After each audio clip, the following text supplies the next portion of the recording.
என்னது இது பட்ஜெட்டுக்கு அப்புறம் மார்க்கெட் ஏறுன்னு பார்த்தா தொடர்ந்து இறங்கிட்டே இருக்கே, என்ன காரணமா இருக்கணும்? இப்ப இன்வெஸ்ட் பண்ணலாமா வேணாமா? எதுங்கிற மால்கிட்டே கேட்போம்.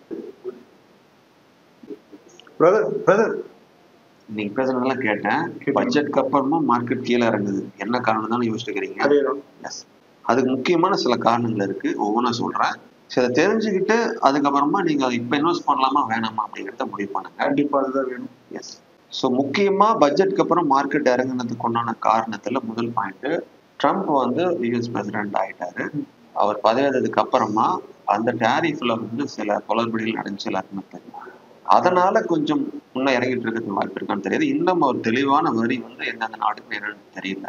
அது வந்துச்சுன்னா இன்னும் மாற்றங்கள் வரலாம், இது ஒரு காரணம். அடுத்து, ரொம்ப எதிர்பார்க்கப்படுற முக்கியமான கம்பெனியோடைய Q3 ரிசல்ட் எல்லாம் வெளியே வந்துட்டு, ஆனா அது ரொம்ப எதிர்பார்த்தபடி ஒரு நல்ல சக்சஸ்ஃபுல் ரிசல்ட்டா இல்லை, எதிர்பார்த்ததோட நல்லா அமையல. ஒரு பெரிய ரிசல்ட் வந்து நல்லா அமையதுனாலையும் மார்க்கெட் வந்து கீழே போயிட்டு இருக்கு. அப்புறம் RBIயோடைய ரேட் கட்டுக்காக எக்ஸ்பெக்ட் பண்ணிட்டு இருந்தாங்க, அது ஒரு குட் நியூஸ். கடந்த 5 வருஷத்துக்கு அப்புறமா ரேட் கட்டு 6.50% இருந்து 6.25% குறைஞ்சிருக்காங்க.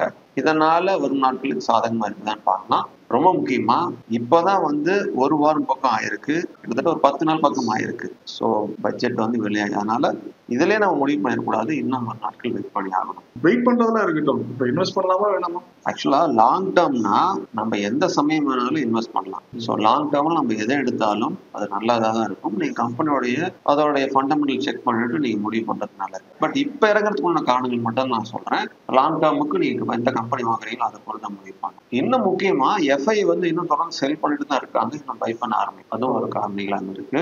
பட்ஜெட் வந்து நுகர்வோருக்கு சாதகமா தான் வந்துட்டு இருக்கு. இன்னும் இந்த மார்க்கெட்டுக்கு சம்பந்தப்பட்ட நியூஸ் இன்னும் வந்து வராதனால இப்போதைக்கு மந்தமான நிலைமை இருக்கு. நானும் அக்செப்ட் பண்ணிருக்கேன், இன்னும் குறைஞ்சிட்டே இருக்கேன், என்ன ஆகுமோன்னு. வரும் நாட்கள்ல ஏதாவது நியூஸ் வந்துச்சுன்னா அது என்ன தாக்கத்தை ஏற்படுத்தும் அப்படிங்கிறது தெளிவா நம்ம பார்ப்போம். ஸோ அது வரைக்கும் நம்ம பொறுமையா தான் இருக்கணும், வெயிட் பண்ணி பார்ப்போம். அப்ப கடைசி வரைக்கும் இன்வெஸ்ட் பண்ணலாமா வேணாமான்னு சொல்ல மாட்டீங்க.